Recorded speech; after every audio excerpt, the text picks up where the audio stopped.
OK, here we are in Cardiff. It's Farage the Farage.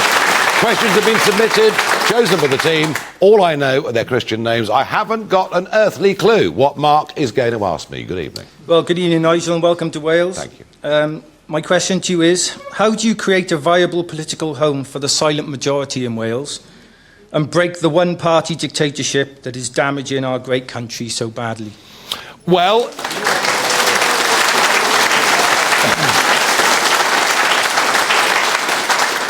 I don't think there's an easy answer to that. You know, we sat here a moment ago with Andrew R.T. Davies, who seems a perfectly decent bloke in many ways.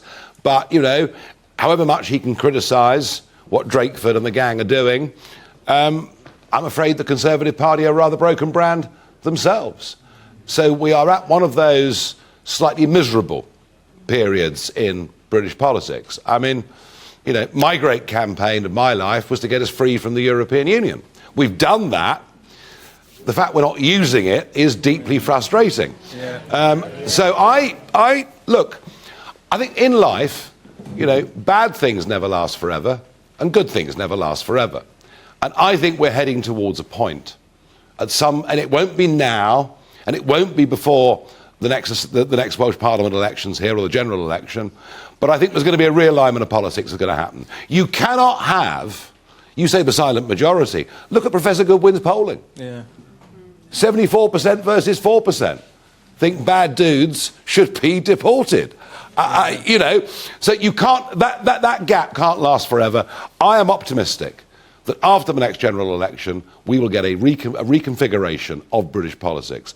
I'm minded to say that if we didn't have the first past the post electoral system, it might have happened years ago. Yeah. And I think the system is holding us back very, very badly. You? Yeah, definitely. Absolutely. Yeah. You know what, Mark? We need radical reform of the whole thing. It's not working right at the moment. No, it's not. Thank you for your comment. Thank you. Sue, good evening. Good evening, Nigel. It's lovely to see you again. The Conservative Party has been in power for 13 years. Why haven't they reformed the postal voting system? Good question. Mr. Blair brought the postal voting system in. It has been abused wholesale, especially by Labour, in the traditional old Labour seats. I have fought legal actions on this.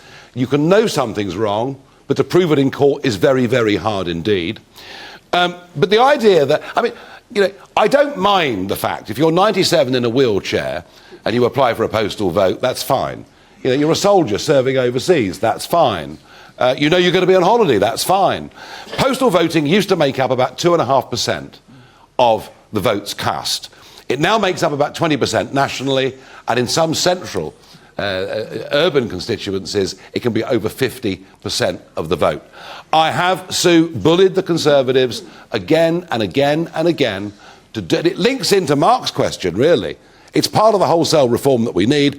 I've tried, I've bullied them, they just don't want to listen. They say things like, oh, well, it's jolly helpful to us in the rural constituencies. You idiots, you're losing out overall on this. Labour are the big winner, the left are always big winners, and the same thing happened in America. The last American election was the first time ever there'd been mass mail-out ballots, and it favoured the Democrats more than it did the Republicans. The real answer, Sue, to your question is, why haven't they? Because they're useless. They're out of ideas. They haven't got a radical reforming bone in their body. That's my view. Thank you. OK, Kev, good evening. Evening, Nigel. Good evening. My question is, who do you think has got the most charisma? Mark Drakeford or Herman Van Rompuy? Oh, gosh. This is the chap, for those that don't know, this is the fella that turned up as the President of the European Union in 2010. And we've been told it would be some giant figure who would stop the traffic in Washington and Beijing. Lummy, I thought. They must have picked somebody really good. And it was the former brief Prime Minister of Belgium, Herman Van Rompuy. And he gave this terrible dirge-like speech, and I said, you have the charisma of a damp rag and the appearance of a low-grade bank clerk. And they all went crackers. I think Drakeford nicks it, actually. I think Drakeford's got more personality than Van Rompuy.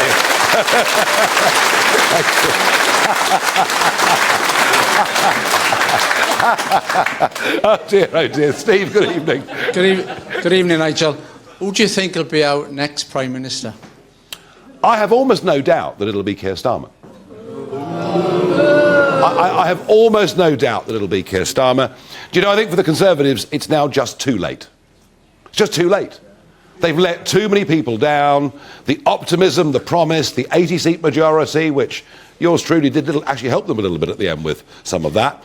And the hope, the belief. I mean, so many Red Wall voters, so many called Red Wall, but there's same in Wales. Labour families for whom UKIP was a sort of gateway drug. They then voted Conservative in 2019, in some cases, for the first time in the history of those families. They've been Labour since the First World War. They were told we control our borders. They were told we've reduced the number of people coming into our country. They were told the men and women running small businesses, life will get easier. None of it's happened. It'll be Starmer, whether you like it or not. I've no doubt they'll be perhaps marginally worse than the current Conservative government. They'll be split, they'll be arguing, but I believe that'll happen. What do you think? Well, we'll wait and see. All right. Hedging his bets there, Steve. And finally, Anne, with the last question.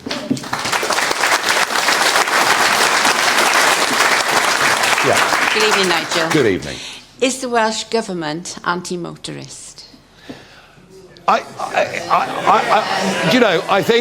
don't think it's just the Welsh Government. I think we got Sadiq Khan in London bringing in this ULEZ extension, which is only paid by people with old cars. So if you're older or poorer, you pay ULEZ. If you're younger and more affluent, you don't pay ULEZ. I see what is happening with that. I see what is happening with 20 mile per hour speed limits. I see it as the state getting bigger and bigger and bigger. I see people who've normally been law-abiding people getting fines, getting penalties, which they've never had in 40 years or more of driving. Ultimately, they want road pricing. They would want, through a black box, to measure what our car does, where it goes, charge us per mile, do us for speeding, and it is just a big state. And, 13 years of Conservative government, and the state's got bigger. And with Labour, it'll get bigger still. And I hate the big state. I believe in the liberty of the individual. Those that break the law should be punished. But to bring in laws, and I've said this about the ULEZ extension, when laws become enemies of men, men become enemies of laws. They want to get rid of cars. It's all, but Anne, come on, it's all to save the planet. So they say. All to save the planet whilst China builds 80 brand new coal-fired power stations this very year. Thank you to all of you for your questions.